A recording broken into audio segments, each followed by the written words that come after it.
FTL అంటే full tank level, అంటే చెరువులు కుంటలు ఉన్న ప్రాంతంలో పూర్తి స్థాయిలో ఆ చెరువు నీటి సామర్థ్యాన్ని అంచనా వేసి ఎఫ్టీఎల్ ను మున్సిపల్ అధికారులు నీటిపారుదల శాఖ నిర్ణయిస్తారు. వర్షాకాలంలో పూర్తిగా నీరు ఉంటే ఏ ఏరియా వరకు నీరు నిల్వ ఉంటుందో చెప్పేదే ఎఫ్టీఎల్. అక్కడ అన్ని కాలాల్లో నీరు ఉండదు.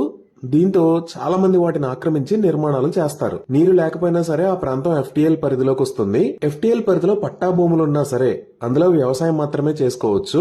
నిర్మాణాలు చేయడానికి అక్కడ ఎలాంటి పర్మిషన్ ఉండదు. సో ఈ ఎఫ్టీఎల్ ని కాపాడడం కోసం Telangana municipalities development of land and layout rules act 2019 under section 238 ప్రకారం బఫర్ జోన్స్ ని ఏర్పాటు చేశారు. అంతకు ముందు కూడా ఎఫ్టీఎల్ మరియు బఫర్ జోన్స్ ఉన్నాయి, కాకపోతే ఇది లేటెస్ట్ ఇన్ఫర్మేషన్.